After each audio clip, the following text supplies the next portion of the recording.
This is TechCrunch. Canadian news companies are suing OpenAI. I'm Imran Sheikh, and get ready because it's time for your Daily Crunch for Saturday, starting with 3 big headlines.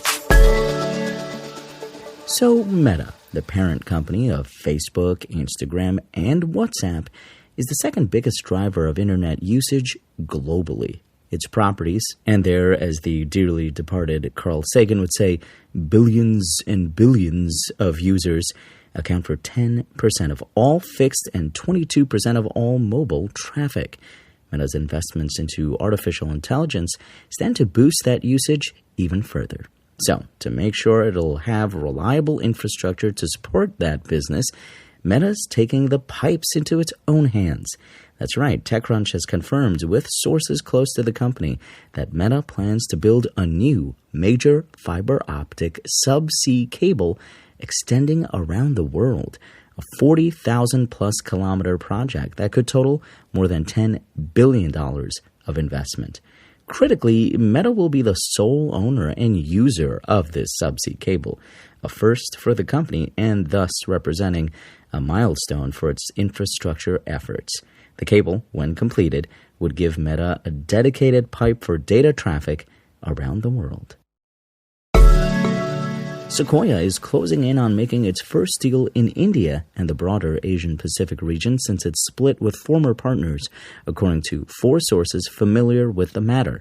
The venture capital firm, one of the world's largest, is in advanced talks to back Vance, a Bengaluru-based cross-border payment startup, the sources said, requesting anonymity as the deliberation is ongoing and private. If the deal materializes, it would be the firm's first since splitting with Sequoia India and Southeast Asia mid-last year, the former Sequoia until later rebranded as Peak 15 Partners. Sequoia also parted ways with its much-celebrated China unit run by Neil Shen amid growing geopolitical tensions between Washington and Beijing. The former China unit has rebranded as Hongshan. A group of Canadian news and media companies filed a lawsuit Friday against OpenAI, alleging that the ChatGPT maker has infringed their copyrights and unjustly enriched itself at their expense. The companies behind the lawsuit include the Toronto Star, the Canadian Broadcasting Corporation, the Globe and Mail, and others who seek to win monetary damages and ban OpenAI from making further use of their work.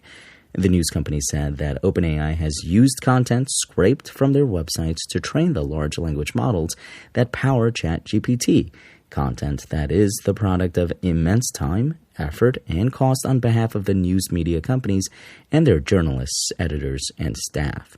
The companies wrote in their suit that rather than seek to obtain the information legally, OpenAI has elected to brazenly misappropriate the news media company's valuable intellectual property and convert it for its own uses, including commercial uses, without consent or consideration.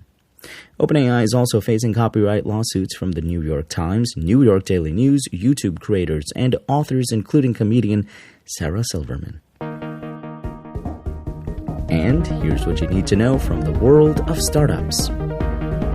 Indian food delivery app Zomato has raised $1 billion from institutional investors, completing its first major fundraise since its 2021 IPO. The food delivery and quick commerce giant issued approximately 336.5 million shares, priced at about $3 each in a qualified institutional placement, according to a stock exchange filing on Friday. The fundraise saw strong participation from leading Indian mutual funds. And as large enterprises grapple with how to incorporate AI into their platforms and processes, they have encountered a problem. Generative AI needs to have memory, and its training data must be constantly updated for it to have any practical use. This area is now called Live AI, and a number of startups are working in the space, including Cohere and Writer. Another, Pathway, has just raised a $10 million seed round to build live AI systems that, claims the company, think and learn in real time as humans do.